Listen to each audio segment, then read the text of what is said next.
مولانا سید نذیر حسین دہلوی جو شیخ الکل فی الکل تھے، ان کے یہ شاگرد تھے شاہ عبدالعزیز محدث دہلوی اور مولانا اسحاق محدث دہلوی کے، جو دونوں کے دونوں حنفی تھے۔ بتاؤ، استاد کو حدیث آتی نہیں تھی تو شاگرد کو کہاں سے آ گئی؟ ہمارے پاس حدیث نہیں ہے، تم کیسے حدیث والے ہو گئے؟ اور بخاری لڑتے ہو، ذرا بخاری شریف کھول کے دیکھ لیا ہوتا کہ مصافحہ بخاری میں کئے ہاتھ سے لکھا۔ امام بخاری رحمت اللہ علیہ اپنی کتاب میں نقل کرتے ہیں، صافح حماد بن زید ابن المبارک بیدیہ، مکہ مکرمہ میں عبداللہ ابن مبارک سے حماد ابن زید کی ملاقات ہوئی تو دونوں ہاتھ سے انہوں نے مصافحہ کیا۔ اگر ایک ہاتھ سے نبی کا مصافحہ ہوتا تو صحابہ میں وہی طریقہ رائج ہوتا، تابعین میں وہی طریقہ رائج ہوتا۔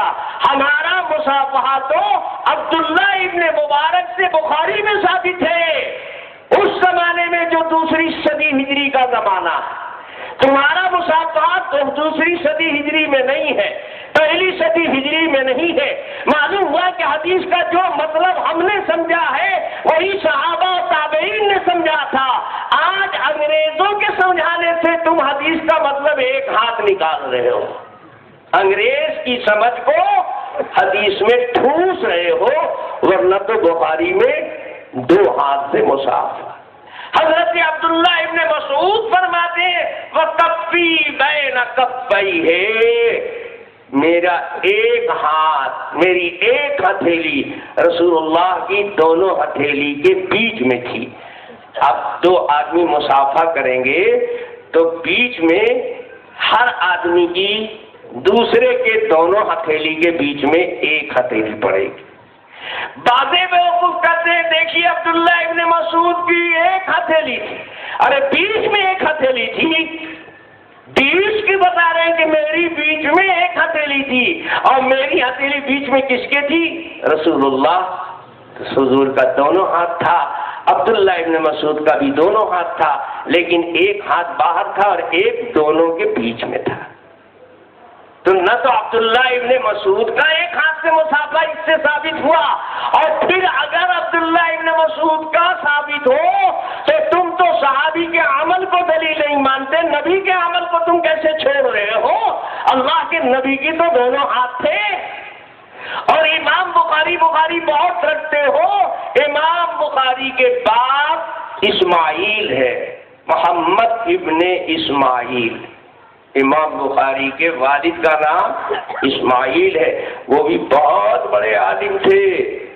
عبداللہ ابن مبارک سے ان کی ملاقات ہوئی، عبداللہ ابن مبارک سے وہ حدیث کا علم سیکھتے تھے، تو عبداللہ ابن مبارک سے ان کی ملاقات ہوئی تو سیر و اعلام النبلا امام ذہبی کی کتاب ہے، جس میں امام بخاری کے حالات اور ان کے والد اسماعیل کے حالات لکھے ہوئے، فرماتے ہیں کہ امام بخاری کے جو والد تھے اسماعیل، صافح ابن المبارک بکلتا یدیہ، اپنے دونوں ہاتھ سے اسماعیل نے عبداللہ ابن مبارک سے مصافحہ کیا۔ وہاں تو کلتا یدیہ باقاعدہ لکھا ہوا ہے، دونوں ہاتھ۔ بتاؤ حدیث پر عمل تمہارا ہے کہ ہمارا ہے؟ فقہ حنفی حدیث کے خلاف ہے کہ حدیث کے مطابق ہے؟ تب فتاوی شامی میں لکھا گیا کہ دو ہاتھ سے مصافحہ کرنا سنت ہے، کیونکہ یہی طریقہ حدیث سے، صحابہ کے عمل سے، تابعین کے عمل سے متوارث چلا آ رہا ہے۔ یہ ایک ہاتھ کا مصافحہ انگریزوں سے سیکھ کر یار لوگوں نے چالو کیا ہے، اور انگریزوں سے کیا کیا سیکھا ہے ان لوگوں نے، میں بہت تفصیل سے بتاؤں اگر تو جو پرزہ دیا گیا ہے وہ ایسے ہی بیچارہ رہ جائے گا، بہت تفصیل سے نہیں بتاؤں گا۔ اگر آپ کو تفصیل چاہیے تو میں آپ کو پتہ بتا دے رہا ہوں۔ برطانیہ میں ایک شہر ہے مانچسٹر، مانچسٹر شہر میں ایک مسجد ہے، اس کا نام ہے مسجد الہدایہ۔ اس مسجد الہدایہ کے امام ہیں مولانا محمد حنیف صاحب، آپ کے پڑوس کی ریاست گجرات کے رہنے والے ہیں، گجراتی۔ مولانا محمد حنیف صاحب کے پاس یورپ کے ایک عالم کی لکھی ہوئی کتاب ہے، کئی جلدوں میں، انگریزی زبان میں۔ اس کے رائٹر و مصنف نے ڈاکومنٹری پروف، دستاویزی ثبوت کے ساتھ حوالے دے کر جمع کر دیا ہے کہ یہ جو سلفی اہل حدیث غیر مقلد کہلانے والے آج لوگ پیدا ہو گئے ہیں، انگریز اور یہودیوں نے ان کو پیسے دے کر کھڑا کیا ہے مسلمانوں کے اتحاد کو توڑنے کے لیے اور ان میں فتنہ پیدا کرنے کے لیے۔ آپ اس کتاب کو پڑھیں گے، انگریزی زبان میں وہ کتاب ہے۔ مولانا محمد حنیف صاحب سے میں نے کہا تھا کہ اس کا ترجمہ اردو میں کرا دیجئے تاکہ ہم جیسے اردو جاننے والوں کو بھی اس سے استفادے کا موقع ملے۔ وہاں آپ کو ساری تفصیل ملے گی، کب سے یہ تحریک اٹھی، کیسے کیسے پردے میں ان کو سپورٹ دیا گیا اور کس طرح سے اس کو حدیث و قرآن کے نام پر مسلمانوں میں پھوٹ ڈالنے کے لیے تیار کیا گیا۔ حدیث رکھتے ہیں، حدیث سے ان کا کیا تعلق ہے؟ آج بہت سے لوگوں کو آپ دیکھیں گے مسجد میں آئیں گے، ننگے سر نماز پڑھ رہے ہیں، ننگے سر نماز پڑھ رہے ہیں۔ سوچو، کہتے ہیں ہمارا مسلک سعودیہ میں چلتا ہے۔ تم ٹی وی پر دیکھ لو، کوئی حرم شریف کا امام ننگے سر نماز پڑھتا ہے؟ سعودیہ میں کوئی عالم، کوئی مسجد کا امام ننگے سر نماز پڑھتا ہے؟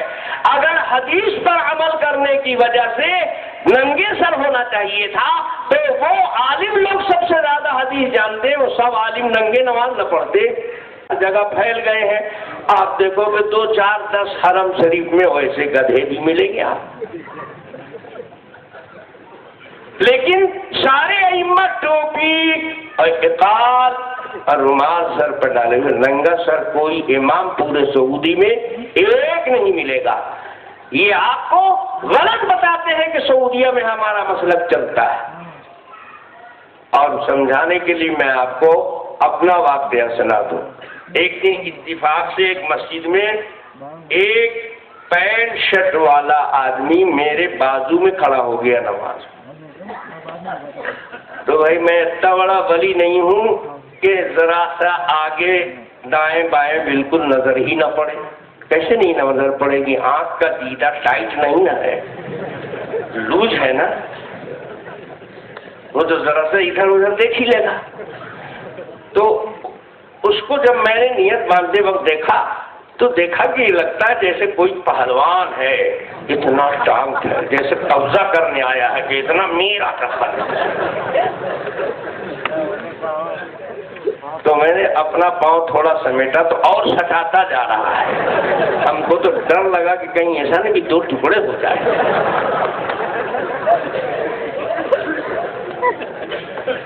اور نماز ننگے سر پڑھا اور تحیات کے وقت میں ایسے انگلی کھول رہا ہے، کیا بتا رہا ہے؟ دنیا گول ہے، معاملہ گول ہے، کیا بولنا چاہ رہا ہے سمجھ نہیں۔ تو اللہ ہی جانتا ہے اس دن ہماری نماز ہوئی بھی کہ نہیں ہوئی، اللہ ہی جانتا ہے۔ ہمارا دماغ تو اسی میں ڈسٹرب رہا۔ سلام پھیرتے ہی ہم نے کہا کہ میرے نوجوان بھائی یہ بتاؤ، ٹوپی تھی ہی نہیں تمہارے پاس یا ٹوپی تھی تم نے لگایا نہیں؟ تو کہنے لگا کہ ثابت نہیں ہے۔ ہم نے کہا تم مفتی ہو کیا؟ تم سے ہم نے سوال کیا ہے کہ ثابت ہے کہ ثابت نہیں ہے؟ میں جانتا ہوں کہ تم اس لائق نہیں کہ تم سے مسئلہ پوچھا جائے۔ ہم نے مسئلہ نہیں پوچھا ہے کہ تم ثابت بتاؤ، جائز بتاؤ، ہم نے تو تمہارا عمل پوچھا ہے کہ تم نے یہ عمل کیوں کیا، تم مسئلہ کیوں بتا رہے ہو؟ کہنے لگا کہ میں حدیث پر عمل کرتا ہوں۔ میں نے کہا حدیث کی کتنی کتاب تم نے پڑھی ہے؟ ذرا بتاؤ مجھ کو حدیث کی کون کون سی کتاب تم نے پڑھی ہے؟ کہا میں سعودیہ میں رہتا ہوں. ہم نے کہا سعودیہ میں گدھے نہیں ہوتے ہیں کیا؟ تم ٹھوس کیا جما رہے ہو؟ تم سعودیہ میں رہتے ہو، سعودیہ ہم نہیں جانتے ہیں. تم سعودیہ میں رہتے ہو کہ سعودیہ میں پڑھتے ہو؟ کیا کام کرتے ہو؟ ویلڈنگ کا کام کرتے ہیں. ہم کا بتاؤ تم ویلڈر بن کر یہاں سے گئے تو وہاں سے 5 سال کے بعد محدث بن کے لوٹ گئے. وہاں سعودیہ بھیجا ہم نے فیٹر کو، وہاں سے آیا محدث بن کر کے. وہاں حدیث پڑھنے پڑھانے کے لیے کوئی مدرسہ ہے کہ نہیں ہے؟ کوئی نصاب کوئی کورس ہے کہ نہیں؟ تم کیسے وہاں سے محدث بن کر لوٹ گیا؟ 30 سال کی عمر میں تم یہاں سے گئے تھے، 25 سال سے تم نماز پڑھ رہے تھے ٹوپی لگا کر کے، 5 سال سے ٹوپی پھینک دیا تم نے. کیسے پھینک دیا؟ صاحب حدیث میں ہوتا تو وہاں بھی ہوتا. ہم نے کہا حدیث کسی کے باپ کا ٹھیکہ ہے کیا؟ اللہ کے نبی کی حدیث ساری دنیا میں پھیلی ہوئی ہے اور سعودیہ میں بند نہیں ہے. ہم لوگ رامائن گیتا پڑھتے پڑھاتے ہیں کہ حدیث ہی پڑھاتے ہیں مدرسے میں. کون سی کتاب حدیث کی تم نے پڑھی کہ تم کو ٹوپی نہیں ملی؟ کہنے لگے مولانا صاحب آپ سے ہم بات نہیں کرتے، آپ کا نام کیا ہے؟ ہم نے کہا میرا نام تو بڑی خطرناک ہے، اگر نام بتا دوں گا تو تمہارے کو بڑا خطرہ ہو جائے گا. کہنے لگا تم حدیث میں ہے؟ ہم نے کہا ہر کتاب میں حدیث کی ہے ٹوپی، لیکن جب تم جانتے ہی نہیں حدیث تو تم کو ملے گی کیسے؟ ملے گی جاننے والے کو ملے گی نا. کہنے لگا بخاری شریف میں ہے. ہم نے کہا بخاری شریف میں بھی ہے ٹوپی. کہنے صاحب ایسا تو ہو نہیں سکتا ہے. ہم نے کہا ایسا ہی ہے، لیکن اب آپ کو کون سمجھا سکتا ہے؟ اگر آپ کمر کس لے کہ ہم تو مانیں گے نہیں تو کون منوا سکتا ہے؟ لیکن ہے ہر حدیث کی کتاب میں. ابو داؤد شریف میں ہے، بخاری شریف میں بھی ہے، اور کتاب حدیث کی ہے جس میں ٹوپی تم کو نہیں ملی. چندی صاحب ہم کو تو ملی نہیں. ہم نے کہا تم کو ملے گی کیسے؟ جس میں طلب ہوتی ہے، ایمان ہوتا ہے، اس کو ملتی ہے، بے ایمانوں کو چیز نہیں ملتی ہے. ہے بخاری میں؟ تو ہم نے کہا جی ہے. آپ دکھا دیں گے؟ ہم کہا ایک دم ملا دیں گے. آپ تو بڑی حیرت ہوئی. کہنے لگا ہم بخاری لے کے آئے. ہم کہا لے کر آؤ، لیکن دکھا دینے کے بعد بیٹے ٹوپی لگانا پڑے گا، یہ سمجھ لو. کہنے لگا جب حدیث میں ہوگا تو ضرور لگائیں گے. ہم نے کہا ہاں اگر یہ جذبہ ہے تو لے آؤ بخاری دکھا دیتے ہیں. بیچارہ کہیں سے کھوج کھاد کے بخاری شریف لے آیا تو وہ تو اس گمان میں تھا، آج تک اس کو ہی بتایا گیا تھا کہ ٹوپی ہے یہ نہیں ہے. تو وہ کھوج رہا ہے نماز کے باب میں ٹوپی. تو وہاں ٹوپی تھوڑی ملے گی. بخاری شریف تو بھول بھلیا ہے نا، معمولی دماغ والا محدث تو ہے نہیں. وہ جگہ پر حدیث نہیں نقل کرتا ہے. امام بخاری کی خصوصیت یہ ہے کہ بے جگہ رکھ دے گا حدیث کو. تم یہاں ڈھونڈتے رہو، یہاں ملے گا نہیں، تم تو سمجھو گے کہ یہیں پر ہوگی، وہاں پر نہیں ہے. اس نے کسی دوسرے مسئلے کے درمیان اس کو رکھ دیا. کل آپ کو جیسے بتائیں گے کہ بخاری شریف میں ہے کہ امام کے پیچھے مقتدی کو سورہ فاتحہ پڑھنے کی ضرورت نہیں ہے، بلا سورہ فاتحہ پڑھے ہوئے نماز ہو جاتی ہے. یہ مسئلہ بخاری میں بھی ہے، لیکن تم کھوجے حدیث نہیں ملے گی. ہمارے پاس لاؤ گے، ہم دکھا دیں گے. تو ٹوپی کا مسئلہ وہ بیچارہ ڈھونڈ رہا ہے بے جگہ، کیسے ملے گا؟ ہم نے کہا اللہ بخاری میرے ہاتھ میں دے، اور کھول کر رکھ دیا. ہم نے کہا پڑھو. امام بخاری نے ہیڈنگ اور سرخی قائم کیا ہے، باب السجود علی الثوب فی شدت الحر. زمین دھوپ کی وجہ سے ایک دم گرم ہو، تپ گئی ہو، اس پر کھلی پیشانی رکھنے میں دقت ہو سجدہ کرنے میں، تو کیا کپڑا زمین پر رکھ کر کے سجدہ کرنا جائز ہے؟ یہ مسئلہ بتانے کے لیے امام بخاری نے سرخی قائم کی. اور حدیث کیا لا رہا ہے؟ قال الحسن کان القوم یسجدون علی قلنسوتہم وامامتہم. حسن بصری کہتے ہیں میں نے صحابہ کی قوم کو دیکھا ہے کہ گرم زمین پر نماز پڑھتے تھے تو ٹوپی اپنی آگے پیشانی کی طرف جھکا دیتے تھے اور اسی ٹوپی کے کپڑے پر، ٹوپی تھی نماز میں تب نا، تم کو ٹوپی نہیں ملی. پتا چلا کہ صحابہ نماز میں ٹوپی لگایا کرتے تھے. پتا چلا کہ امام بخاری ٹوپی لگا کر نماز پڑھتا تھا. پتا چلا کہ حدیث کی کتابوں میں ٹوپی موجود ہے. اس طرح سے ایک ایک مسئلہ حدیث کے اندر موجود ہے، لیکن یہ ظالم حدیث پر ظلم کرتے ہیں، حدیث جانتے نہیں ہیں، حدیث بکتے ہیں. میرے بھائیوں، باتیں تو بہت ہیں. اگر میں کسی ایک عنوان پر بہت تفصیل سے بات کروں تو یہ پرزہ میرے ہاتھ میں ایسے ہی رہ جائے گا. ہمارے ذمہ دار لوگوں کو بہت غصہ آئے گا کہ ہم نے مولوی صاحب کو بولنے کے لیے یہ کہا تھا، مولوی صاحب بول گئے. وہ ہم نے تو اس کے لیے ایک دن ریزرو رکھا تھا کہ مسائل ایک دن. تو چلو مسائل کو چھوڑتا ہوں، اب فضائل پر آتا ہوں. اس میں پہلا سوال ہے کہ فضائل اعمال جو کتاب ہے وہ صحیح ہے کہ غلط ہے. پہلا مسئلہ، پہلا عنوان یہ، تھوڑی سی تفصیل اس کی بیان کر دوں، وقت میں بہت زیادہ گنجائش نہیں ہے.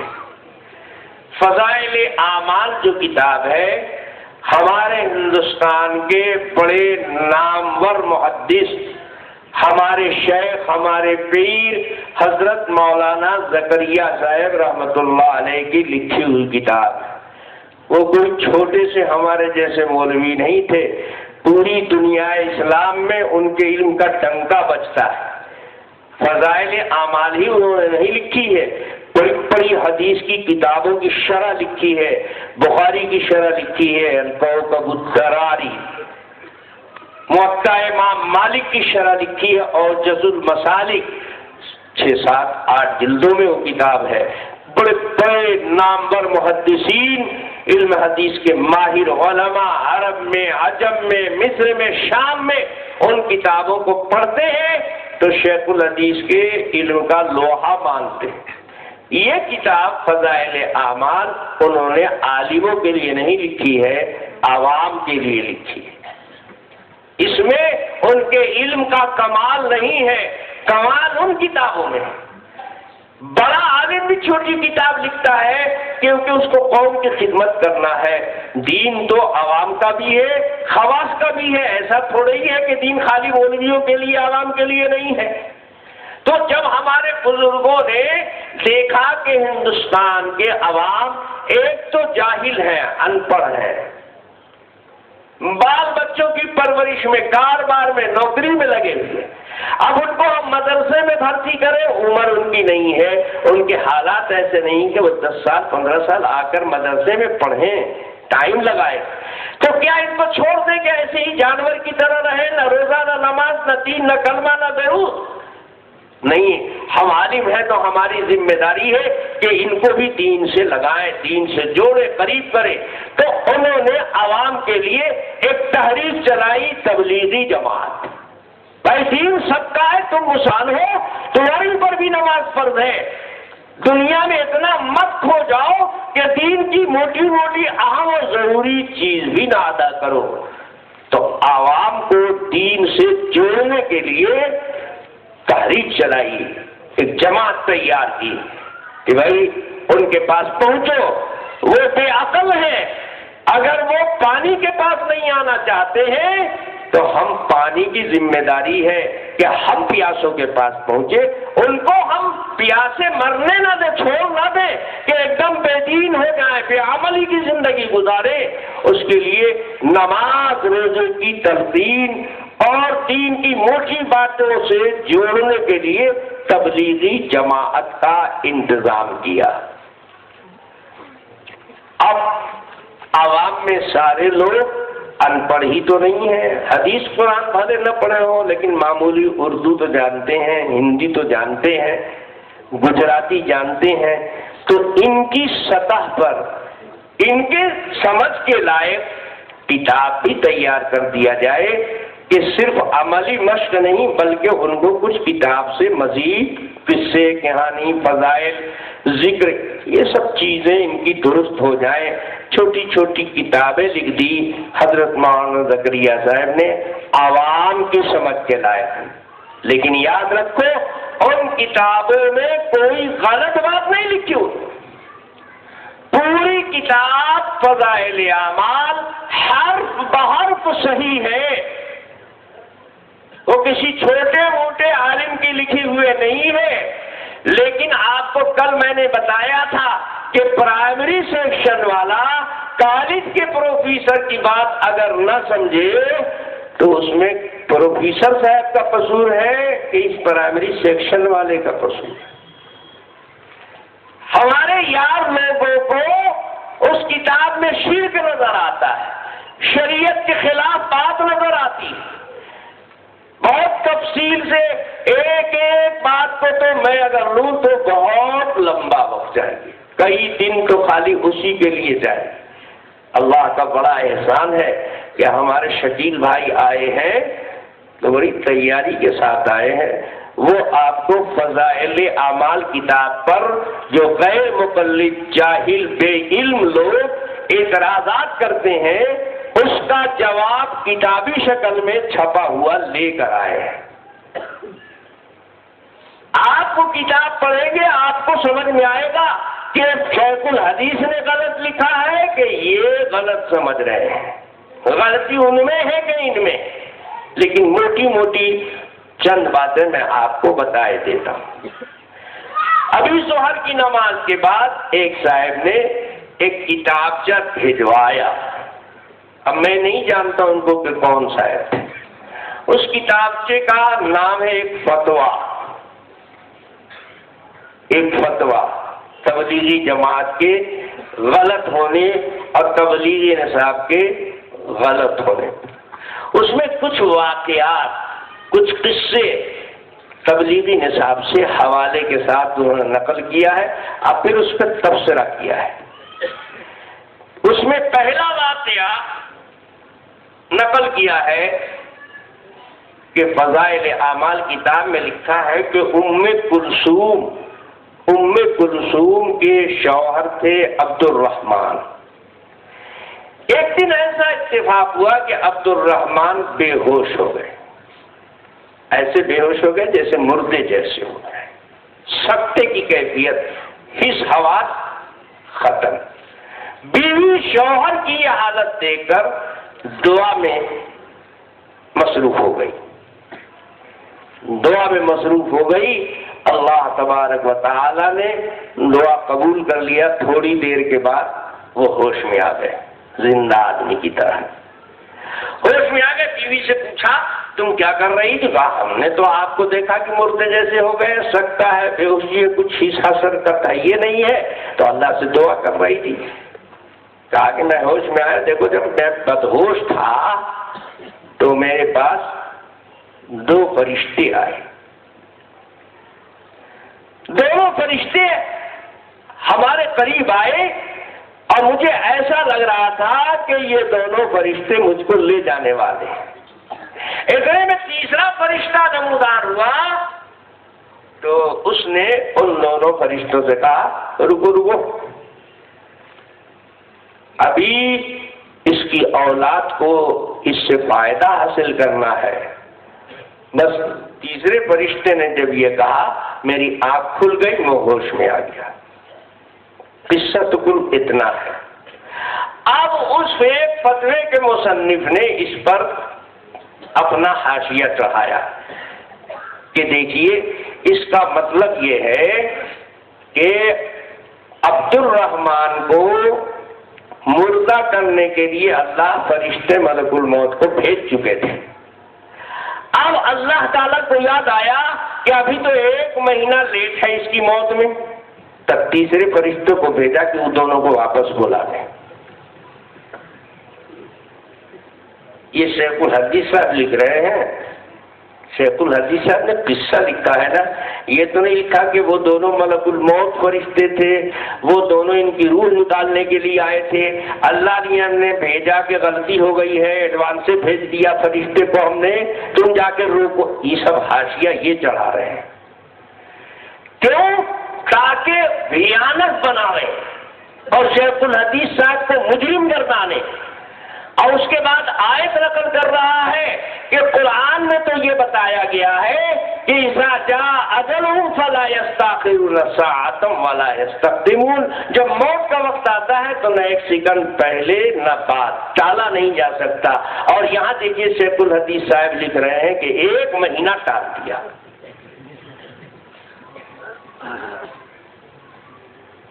انٹرنیشنل جاہل اس کا مصنف ہے اور بہت بڑا بدماش ہے.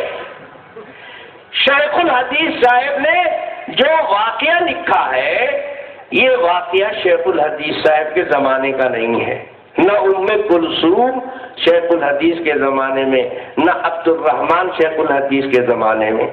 یہ پہلے زمانے کے لوگ ہیں. تو شیخ الحدیث صاحب نے وہاں حوالہ دیا ہے کہ یہ واقعہ میں نے فلاں کتاب سے لیا. تو فلاں کتاب والا مجرم ہے, اس واقعے میں اگر شرک ہے تو پہلے جس نے لکھا ہے وہ مشرک پہلے ہوگا. فتویٰ لگاؤ گے تو وہاں سے چلو گے کہ یہاں سے چلو گے؟ کیا بات ہے کہ جس نے یہ قصہ لکھا اس پر تم کو غصہ نہیں آیا, اور جس نے نقل کیا غصہ اس کے اوپر آیا. وہ کتاب کتنا صدی پہلے لکھی گئی ہے, تمہارے جیسے سینکڑوں عالموں نے اس کو پڑھا ہوگا. کسی عالم نے اس پر اعتراض کیا کہ نہیں کیا تم سے پہلے؟ معلوم ہوا کہ تمہاری جو سمجھ ہے وہ نئی ہے, جو سمجھ چلی آ رہی ہے وہ ہمارے مطابق ہے, تمہارے مطابق نہیں. ہم بھی یہی کہنا چاہتے ہیں کہ بیٹے تم نیا دین لے کر آئے ہو, تمہارا دین صحابہ و تابعین والا نہیں ہے. صحابہ و تابعین والا جو دین ہے وہ میرے پاس ہے, تمہارے پاس نیو ماڈل دین ہے, انگریزوں کا دیا ہوا دماغ ہے. تم کو سمجھ میں نہیں آتا کہ موت ٹالی جا سکتی ہے کہ نہیں, اور بڑی بخاری ڈٹتے ہو. ہم تم کو بخاری سے دکھاتے ہیں, قرآن سے دکھاتے ہیں. شیخ الحدیث صاحب کی کتاب غلط اگر ہے تو ہمت کر کے اس سے پہلے قرآن کو غلط بتاؤ. ہمت ہے تو بخاری کو غلط بتاؤ. واقعات بہت ہیں, صرف ایک واقعہ قرآن سے ہم تم کو سناتے ہیں. اللہ تبارک و تعالی فرماتے ہیں کہ ایک شخص ایک ایسی بستی سے گزرا کہ وہ بستی اوندھی پڑی ہوئی تھی, گری پڑی تھی, اس کی چھتیں زمین پر آ گئی تھی. تو وہ کہنے لگا کیسے اللہ اس کو دوبارہ زندہ کر دیں گے؟ اللہ تعالیٰ نے کہا تم کو سمجھ میں نہیں آتا ہے, ہم دکھا دیتے ہیں. فامات, اللہ نے ان کو موت دے دیا, اور موت دیا تو 100 سال مردہ چھوڑ دیا. ثم بعثا, پھر 100 سال کے بعد ان کو زندہ کر دیا. 100 سال مردہ پڑے رہے, اور پھر اس کے بعد اللہ نے زندہ کر دیا. ان کو چاہیے تھا کہ قرآن پر مارک لگائے کہ گویا اللہ تعالیٰ نے 100 سال پہلے ایڈوانس بکنگ کر دیا تھا. اب اللہ کو یاد آیا 100 سال کے بعد کہ غلطی ہو گئی, موت میں تو ابھی لیٹ تھا, تو پھر 100 سال مردہ رکھ کے دوبارہ زندہ کر پھر مارا. وہاں تو چند ہی لمحے تھا, مہینے روز کا تھا, سمجھ میں نہیں آیا. یہاں 100 سال کے بعد دوبارہ اللہ نے زندہ کر دیا اور 100 سال مردہ رکھا, کیسے سمجھ میں آ گیا تم کو؟ یہ حلق سے اتر گیا. یہ حضرت عزیر علیہ السلام, اللہ تعالیٰ قرآن میں ان کا ذکر کرتا ہے کہ ہم نے ان کی روح نکال لیا. اماتہ 100 عام ثم بعث, 100 سال مردہ رہے. اور عبد الرحمن تو 100 سال نہیں رہے, چند لمحے. کیا اگر واقعی مردہ بھی اگر ہو گئے تھے وہ, تو مردہ ہونے کے بعد دوبارہ زندہ ہو جانا اذا جاء اجلہم کے خلاف ہے تو یہ آیت بھی اذا جاء اجلہم کے خلاف ہے. چند لمحے کے بعد دوبارہ زندگی ملنے سے اگر اس آیت کی مخالفت ہو جاتی ہے تو 100 سال کے بعد دوبارہ زندگی ملنے سے اس آیت کی مخالفت نہیں ہوتی ہے. بات یہ ہے کہ جب حدیث قرآن پڑھا ہو سمجھ کر کے جب تو اٹھ پٹان چھاپ ہے، ان کو تو گالی دینا ہے، چونکہ شیخ الحدیث صاحب کے کام اور ان کی تحریک تبلیغی جماعت سے اتنے مسلمان جڑ گئے ہیں کہ اب ان کو بیچارے کو حسد ہے، جلن ہے. رے باپ اب ہم کہاں جائیں گے، ہمارے لیے تو کوئی جگہ ہی نہیں ہے. گالی ہی دینا تھا تو گالی ان کو دیتے، مشرک بنانا تھا تو ان کو مشرک بناتے کہ شیخ الحدیث سے پہلے جس محدث نے یہ واقعہ اپنی کتاب میں لکھا تھا. لیکن ان کو کوئی تبصرہ نہیں کر رہا ہے، ان پر کوئی بھڑاس نہیں نکلا. ان کے اوپر پتہ چلا کہ ان سے ہے جلن، اس سے جلن نہیں تھی، اس لیے اس کو چھوڑ دیا. اصل مجرم کو چھوڑ کر کے اس کے سپورٹر کے پیچھے چل رہے ہیں. میرے بھائیوں، اور تم یہ سمجھتے ہو کہ اذا جاء اجلہم فلا یستأخرون ساعة ولا یستقدمون، یہ آیت عام ہے، ہر شخص کے ساتھ ایسا ہی ہوتا ہے. تو تم نے نہ قرآن سمجھا نہ حدیث سمجھا. اور ہم بخاری شریف کھول کے دکھاتے ہیں، اسی بخاری شریف میں جس کو تم بار بار رٹتے رہتے ہو، موسیٰ علیہ السلام کے بارے میں لکھتا ہے. امام بخاری حدیث نقل کرتا ہے، جناب رسول اللہ صلی اللہ علیہ وسلم فرماتے ہیں کہ موسیٰ علیہ السلام کے پاس فرشتہ موت آیا. اللہ نے بھیجا میرے نبی کی جا کر روح قبض کرو. فرشتہ موت آیا، وہاں تو ملک الموت کا لفظ ہے، یہاں تو عبد الرحمن کے واقعے میں ملک الموت کا لفظ بھی نہیں. فرشتہ خالی ملک الموت ہی نہیں ہوتا، اس کے علاوہ بھی ہزاروں فرشتے ہیں. لیکن وہاں تو بخاری میں صراحت ہے کہ موسیٰ علیہ السلام کے پاس جو فرشتہ آیا تھا وہ ملک الموت ہے. اور ملک الموت کہا ہی اس لیے جاتا ہے کہ وہ موت ہی لے کے آتا ہے. لیکن اس جاہل کو پتہ نہیں ہے کہ نبیوں کے ساتھ اللہ کا خصوصی معاملہ ہوتا ہے. پیغمبروں کے پاس فرشتہ ایسے نہیں آتا کہ آیا اور مارا جھپٹا اور روح نکالا اور چلتا بنا. نہیں، نبیوں کی شان بہت بڑی ہے. اللہ نے فرشتہ موت کو پابند بنایا ہے کہ جب کسی پیغمبر کے پاس جائے تو ادب سے سلام کرے، دو زانو بیٹھ جائے، اس کے بعد اللہ کا پیغام سنائے. اللہ نے مجھے بھیجا ہے آپ کے پاس، لیکن آپ کی شان بڑی ہے، آپ اجازت دیں گے تو آپ کی روح قبض کروں گا. فرشتہ موت پابند ہے نبی کے پاس کہ ان کی اجازت اور مرضی حاصل کر لے. اگر نبی اجازت نہیں دے گا تو فرشتہ موت واپس چلا جائے گا. اس کی ہمت اور مجال نہیں ہے کہ نبی کی روح پیغمبر کی اجازت کے بغیر نکال دے. فرشتہ موت آیا تو موسیٰ علیہ السلام کو سلام کیا، السلام علیکہ یا موسیٰ کلیم اللہ. اے موسیٰ اللہ کے کلیم، سلام قبول فرمائیے. موسیٰ علیہ السلام نے کہا وعلیکہ السلام، تم ملک الموت بجھاتے ہو؟ کہا جی حضور میں وہی. کیسے تشریف لائے؟ کہا کہ حضور میں کیسے آتا ہوں آپ کو معلوم نہیں، میں کوئی وحی لے کے تو نہیں آتا ہوں، میں تو بس ایک ہی کام سے آتا ہوں، وہی لے کے آتا ہوں. اچھا، یعنی آپ تشریف لائے ہیں مجھ کو مارنے کے لیے؟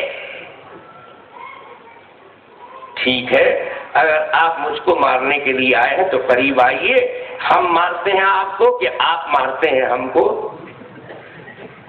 موسیٰ علیہ السلام کو جلال آ گیا، مارا ایک تماچا ملک الموت کو، ایک آنکھ پھوٹ گئی. حافظ ابن حجر اسقلانی بخاری کی شرح میں لکھتے ہیں صحت الروایت بفقد عینی، یہ روایت اعلیٰ درجے کی صحیح اور مضبوط ہے جس میں یہ آتا ہے کہ موسیٰ علیہ السلام کے تماچا مارنے سے ملک الموت کی ایک آنکھ پھوٹ گئی.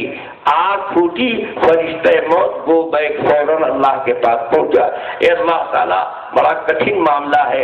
ایک طرف آپ نے موت کی ڈیوٹی ہمارے ذمے لگائی ہے, موت کوئی آسانی سے قبول کرتا ہے. دوسری طرف آپ نے پابند بنایا ہے کہ میرے نبیوں کے پاس جاؤ تو ان کی اجازت کے بغیر ہاتھ نہیں بڑھا سکتے, تو بھلا موت کی اجازت کوئی آسانی سے دے دے گا.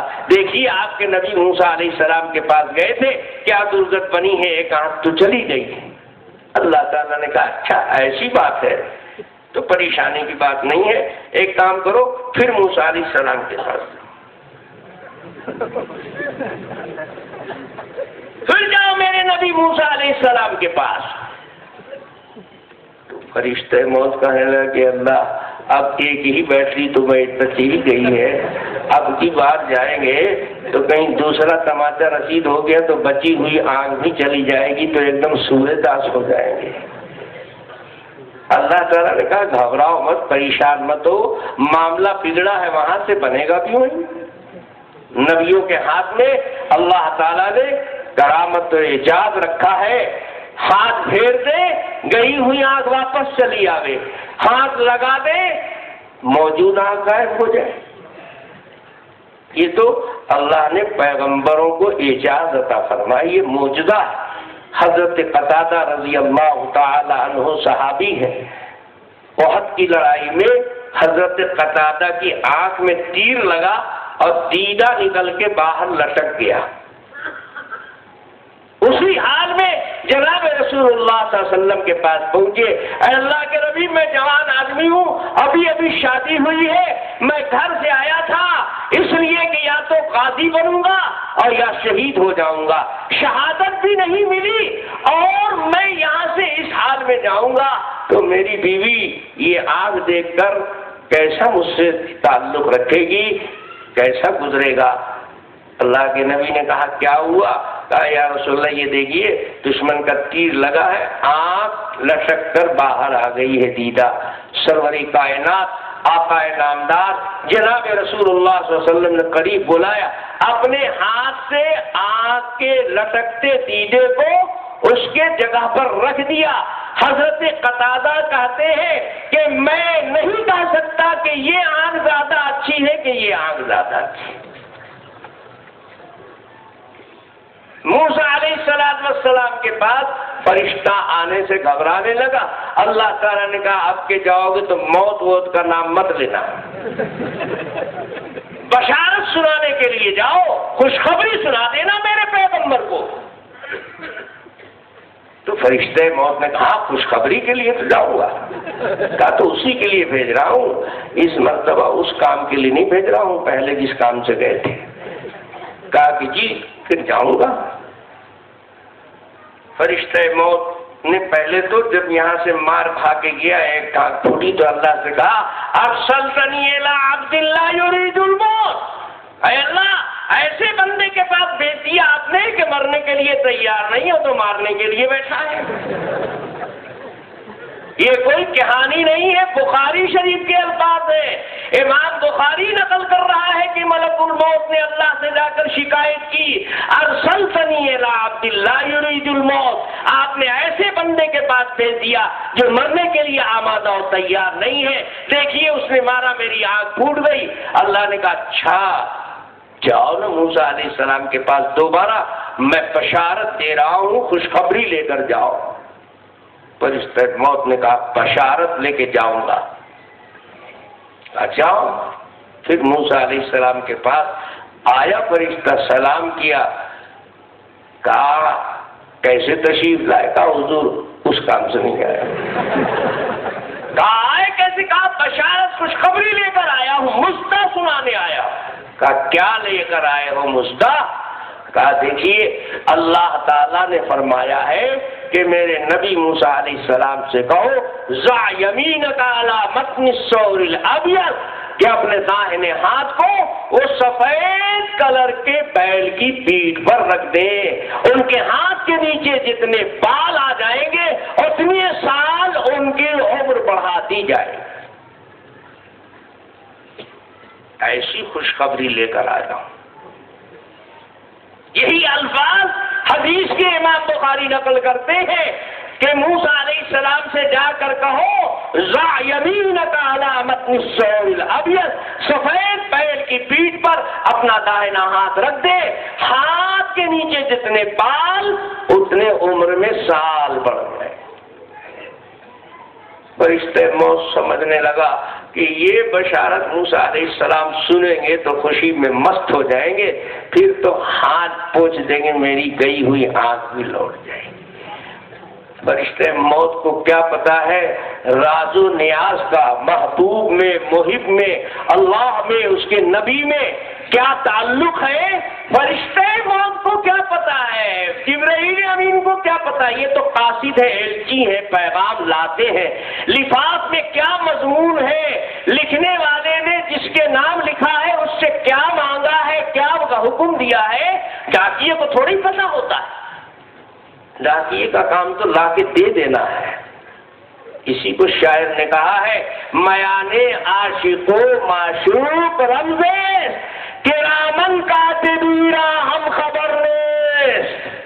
اور یہ شاعر نے تھوڑی ہی کہا ہے، ہمارے آقا مولا سرور کائنات جناب محمد رسول اللہ صلی اللہ علیہ وسلم فرماتے ہیں لی مع اللہ وقت لا یسعنی فیہ ملک مقرب ولا نبی مرسل او کما قال علیہ السلام. میرا اللہ کے ساتھ ایک ریزرو وقت ہے کہ اس وقت خاص میں نہ کوئی مقرب فرشتہ پر مار سکتا ہے، کوئی نبی نہ دم مار سکتا ہے. یہ کیا جانے حدیث، کیا جانے قرآن، ان کی سمجھ میں نہیں آتا ہے. کرامن کاتبین کو کیسے پتا نہیں ہوگا؟ ارے کرامن کاتبین کیا فرشتہ ہے نا، نبی ہے. جو نبی کا درجہ اللہ کے نزدیک ہے وہ فرشتے کا مقام تھوڑا ہی ہے. نبی اللہ کا محبوب ہوتا ہے، اللہ اس کا محب اور عاشق ہوتا ہے، اور عاشق معشوق کے درمیان جو راز و نیاز ہوتا ہے اس کی ہوا ہر ایک کو نہیں لگتی ہے. فرشتے موت تو سمجھا تھا کہ بڑے خوشی کا پیغام لے کر آیا ہوں، موسیٰ علیہ السلام مست ہو جائیں گے. یہاں تو موسیٰ علیہ السلام بھی تو نبی ہیں، ادھر اللہ ہے تو ادھر پیغمبر ہے، ادھر خدا ہے ادھر کلیم خدا ہے. آئے تو ضرور، آئے تو اب یہاں پھنسے. موسیٰ علیہ السلام نے کہا ایسی بشارت لے کر آئے ہو تو ایک بات بتاؤ. اب پیدرا موسیٰ علیہ السلام نے چلا، کہا اچھے فرشتے یہ بات بتاؤ، میں اگر سفید بیل کی پیٹھ پر اپنا داہنا ہاتھ رکھ دوں تو اس کے نیچے انگنت بال تو آئے گا نہیں، لامحدود بال تو نہیں آئے گا. 1 لاکھ آ جائے، 1 کروڑ آ جائے، 1 ارب آ جائے، تو اگر 1 لاکھ سال کی عمر مل جائے بھی مجھے تو وہ 1 لاکھ سال بھی تو گزر ہی جائے گا کبھی نہ کبھی. تو یہ بتاؤ اس 1 لاکھ سال کے گزرنے کے بعد کیا ہوگا؟ تو جاننا ہے فرشتہ کہ اس کے بعد کیا ہوگا. لیکن کہا حضور ہم کو یہ سب نہیں بتلایا گیا ہے، ہم کو تو خوشخبری دینے کے لیے بھیجا گیا. موسیٰ علیہ السلام نبی ہیں، خدا نخواستہ موت کے ڈر سے انہوں نے فرشتے پر حملہ نہیں کیا ہے. جن کو حدیث سمجھ میں نہیں آتی ہے وہ لوگ حدیثوں کا انکار کرتے ہیں، نبیوں کے واقعات کا انکار کرتے ہیں. تم بخاری جو افضل الکتب ہے، اصح الکتب ہے، بتاؤ اس میں یہ حدیث موجود ہے. موسیٰ علیہ السلام نے نہ صرف یہ کہ ٹال دیا بلکہ فرشتے کو مار کے آنکھ کھول دیا. فرشتے نے جا کر اللہ سے شکایت کی، ایسے بندے کے پاس بھیجا کہ مرنے کو تیار نہیں ہے، وہ مارنے کے لیے تیار بیٹھا ہے. انہی جیسے غیر مقلدین شیعوں نے امام بخاری پر اعتراض کیا کہ بخاری صحیح کتاب نہیں ہے اہل سنت والجماعت کی، اس میں تو موضوع قسم کے واقعات ہیں، ورنہ نبی فرشتے پر حملہ کر دے گا موت کے ڈر سے. یہ بخاری میں سنیوں کی کتاب میں ہے ایسی واہیات روایت. کھوپڑا وہی شیعوں والا ان کا ہے. جب ان کو حدیث سمجھ میں نہیں آتی تو اٹھ پٹھان بکنے لگتے ہیں اور محدثین پر اعتراض کرنے لگتے ہیں۔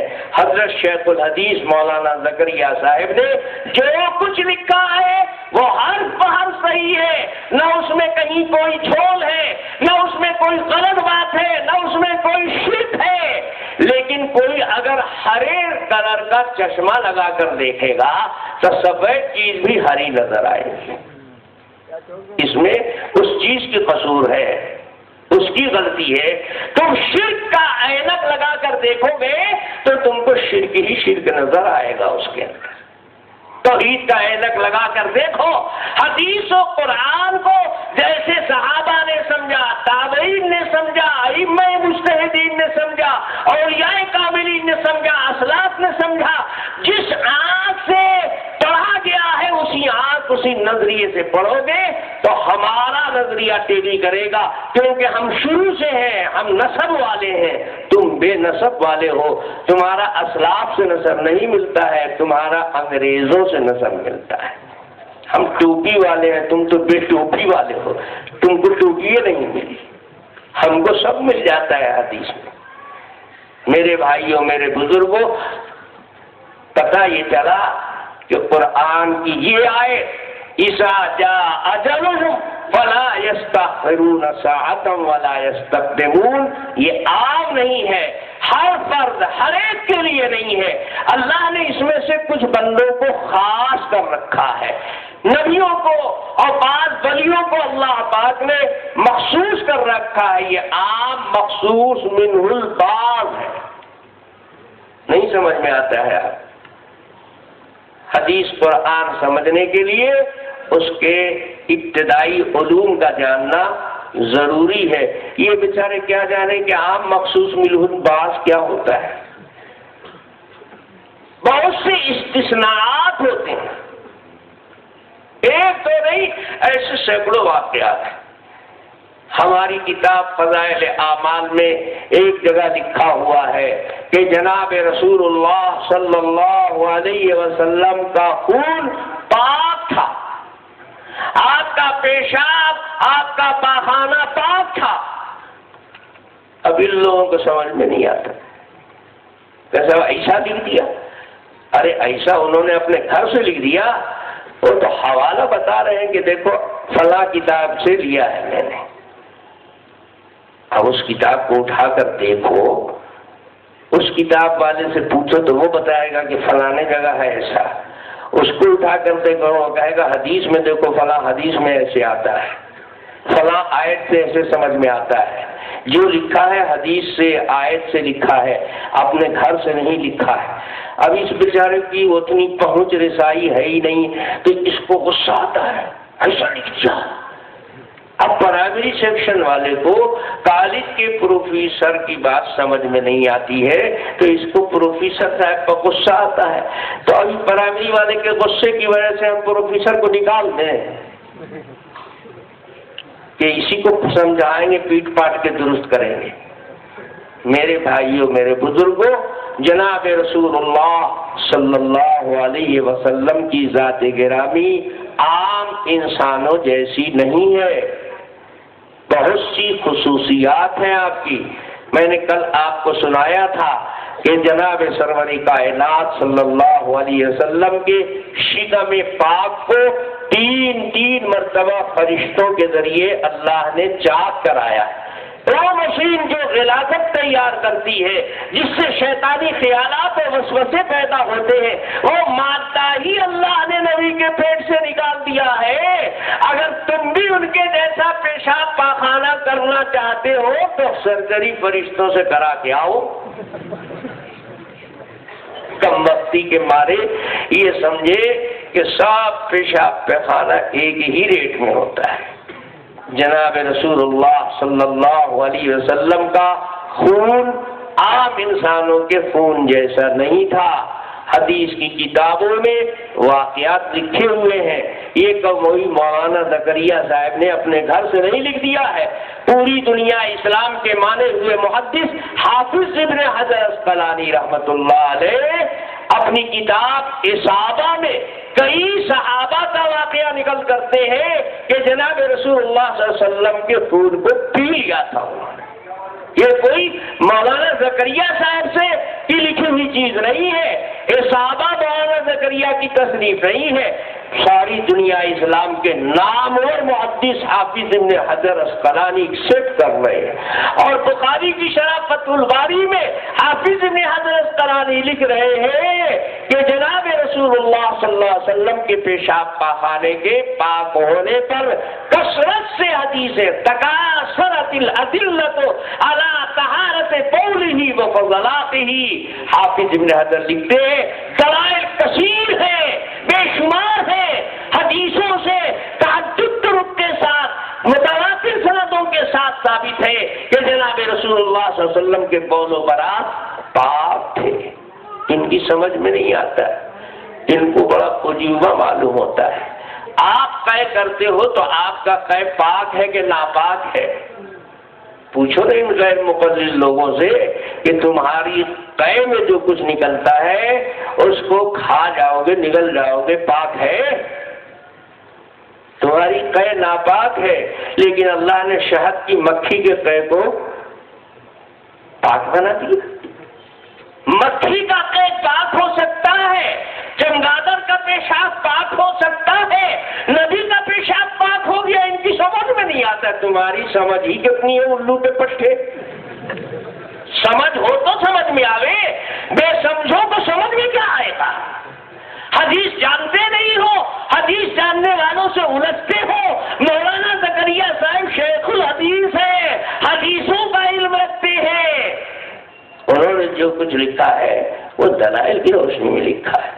میرے پاس ایک صاحب آیا کہہ سکتے کہ ایسا ایسا قصہ لکھ دیا ہے، بھلا آدمی کا خون پاک کیسے ہوگا؟ قرآن کہتا ہے انما حرم علیکم المیتۃ والدم، اللہ نے حرام کر دیا ہے مردار، اور حرام کیا ہے اللہ نے خون. تو نبی کا خون بھی خون ہے، نب حرام ہے تو کیسے صحابی پی جائے گا؟ قرآن میں حرام لکھا ہے. اگر کوئی حدیث ہے بھی تو قرآن کے خلاف. بڑے قابل قبیلات ایک بکرات ہے، وہی فضائل اعمال پر اعتراض کرنے کے لیے کتاب لے کر میرے پاس آئے. تو میں نے کہا کہ آپ کو شاید پتہ نہیں ہے کہ آپ کہاں تشریف لائے ہیں.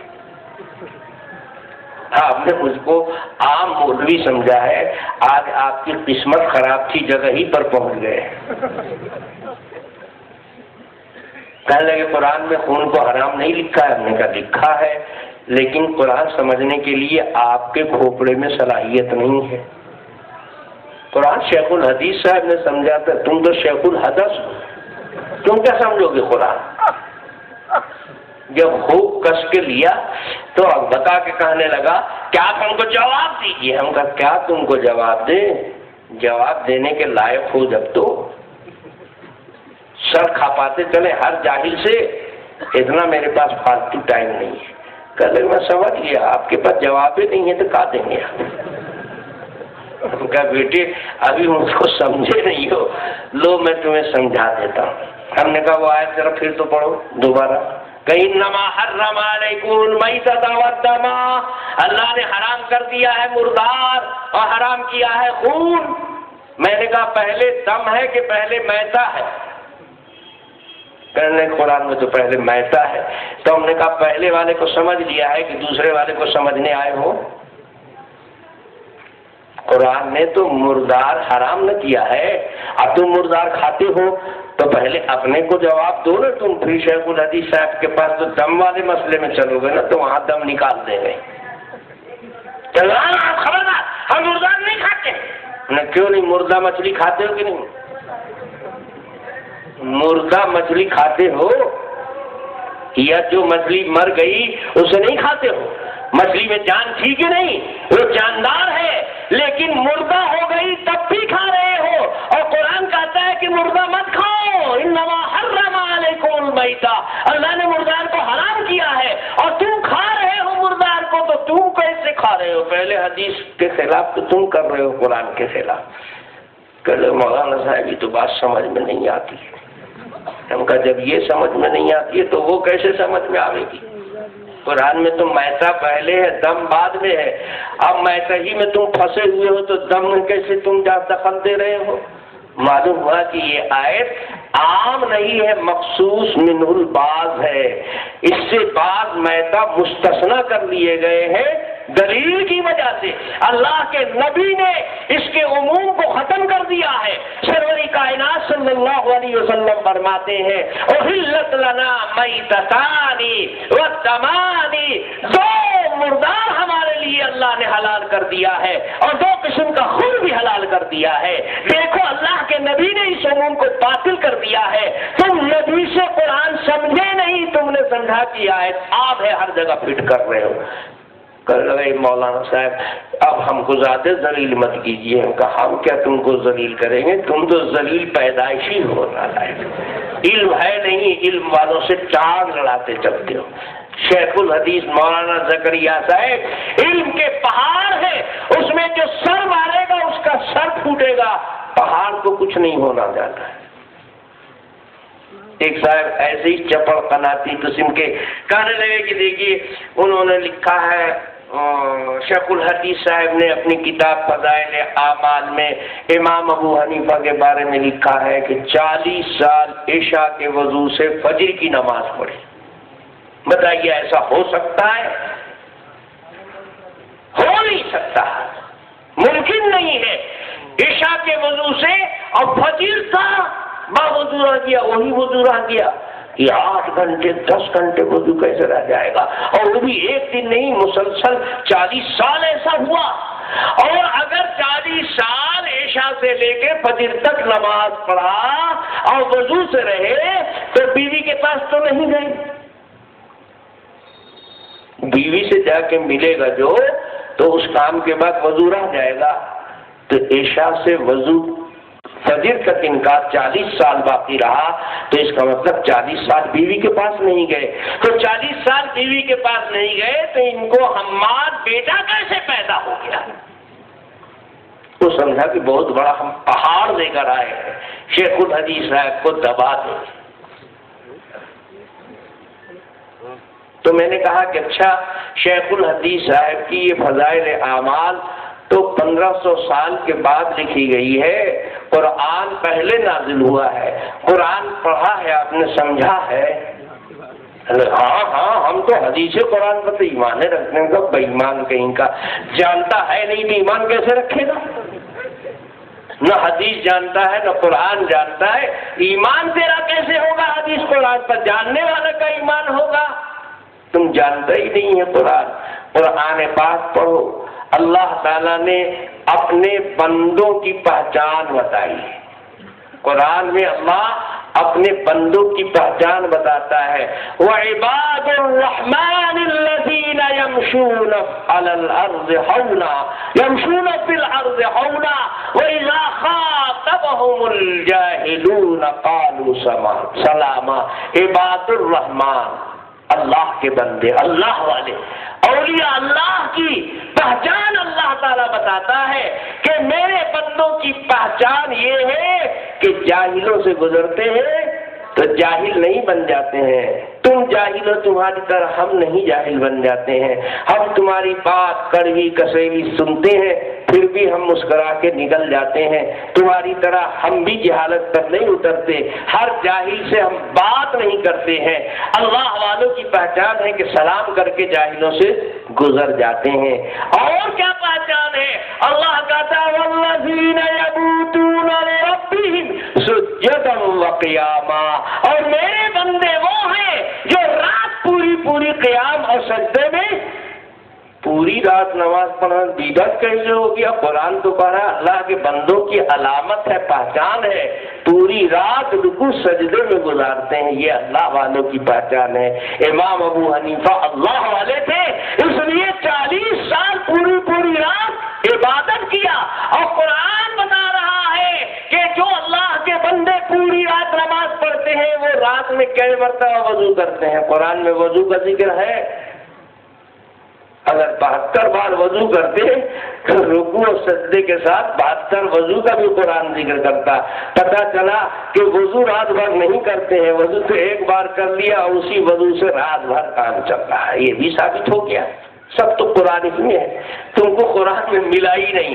پوری رات عبادت کرنا، نفل نماز پڑھنا ان کے نزدیک حدیث قرآن کے خلاف ہے، بدعت ہے. کون قرآن یہ پڑھتے ہیں ہم کو سمجھ میں نہیں آتا. اللہ کا نازل کیا ہوا جو قرآن ہے وہ اپنے نبی کی شان بتا رہا ہے. یا ایھا المزمل قم اللیل الا قلیلا، اے کملی والے پوری رات آپ کھڑے رہتے ہیں عبادت میں، پاؤں گرم کر جاتا ہے، بیمار پڑ جاتے ہیں، پوری رات عبادت نہ کیجیے، تھوڑا کم کیجیے. کم اللہ کم کرا رہا ہے، یعنی کرتے تھے زیادہ تو اللہ کم کرا. اللہ میاں گویا اپنے نبی سے پہلے بدعت کرواتے تھے. حدیث میں آتا ہے اللہ کے نبی پوری رات عبادت میں کھڑے رہتے تھے، حتیٰ کہ سورہ فتح کی آیت نازل ہو گئی، اللہ نے آپ کی مغفرت کا اعلان کر دیا، پھر بھی آپ نے اپنی یہ عادت نہیں چھوڑی. تو لوگ کہنے لگے اللہ کے نبی آپ تو بخشائے ہیں، اب اتنی عبادت کیوں کرتے ہیں؟ سروری کائنات جناب محمد رسول اللہ صلی اللہ علیہ وسلم نے فرمایا افلا اکون عبدا شکورا. اللہ نے مجھے بخشش کر دی، اعلان کر دیا مغفرت کا، تو اب تو اور زیادہ ہم کو اس کے شکریہ میں عبادت کرنا ہے. عبادت گناہوں کی معافی کے لیے تھوڑے کرتا ہوں. نبی کثرت عبادت کی پسند فرماتے تھے اور خود کثرت سے عبادت کرتے تھے. سیدہ عائشہ رضی اللہ تعالی عنہا سے بخاری مسلم بھی روایت ہے، فرماتے ہیں پوری رات میں نے اللہ کے نبی کو عبادت کرتے ہوئے رمضان کے مہینے میں دیکھا. پتہ لگا کہ بخاری میں ہے کہ اللہ کے نبی پوری رات بھی عبادت کرتے تھے. ان کے پاس پتہ نہیں کون سی بخاری ہے جس میں لکھا ہوا ہے پوری رات نماز پڑھنا بدعت ہے. ان کی بخاری الگ، ان کے نبی الگ، ان کا قرآن الگ. کرتی امام ابو حنیفہ نے 40 سال اگر عشاء کے وضو سے نماز پڑھی فجر کی تو اس کا مطلب 40 سال بیوی کے پاس نہیں گئے. بیٹا حماد کہاں سے پیدا ہو گیا؟ ہم نے کہا تم جیسے علم سے مادرزاد یتیم ہو، عقل سے بھی پیدل ہو. بیوقوف ہو، تم کو اتنا نہیں معلوم ہے کہ 40 سال عشاء کے وضو سے نماز پڑھی ہے فجر کی، تو کیا رات میں اگر بیوی سے نہیں ملے تو دن میں ملنا حرام ہے کیا؟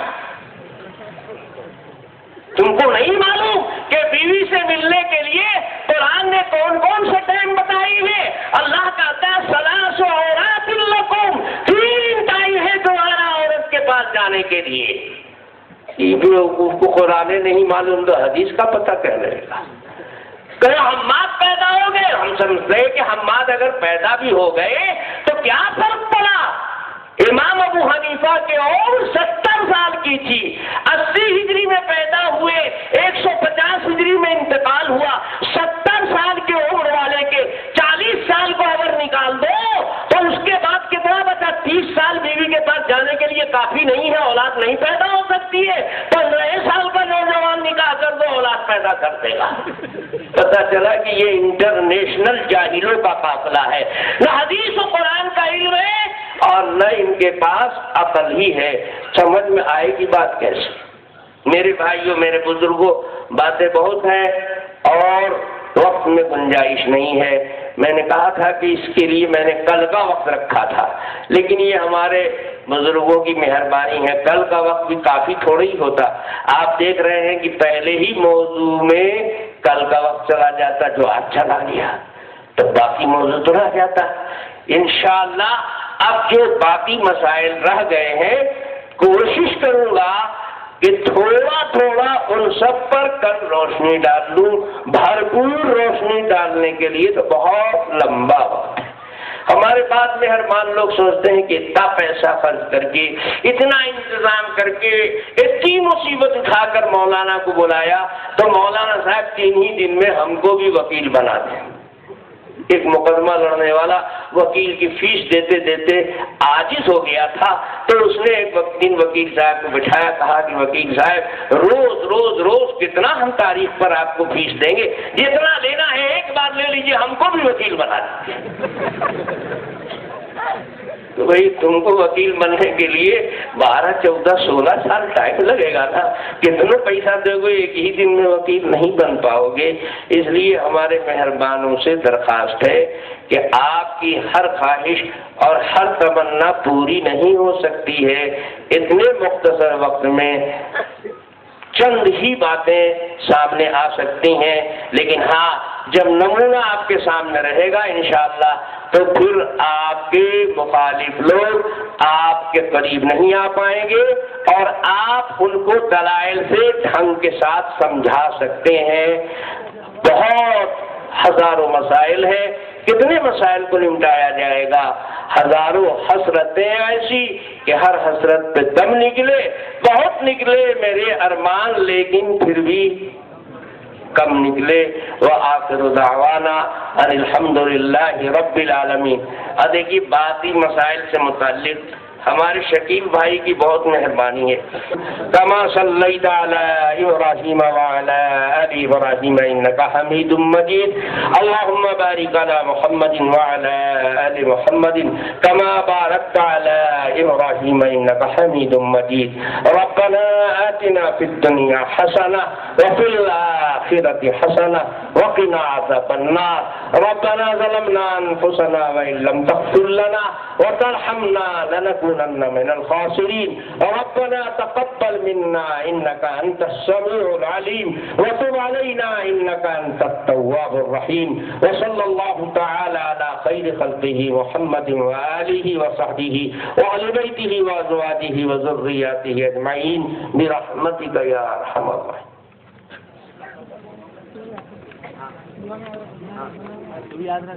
حضرت مولانا سے کوئی بھی ملاقات کی فضا نہ بنائے، حالانکہ کیسٹ اور حافظ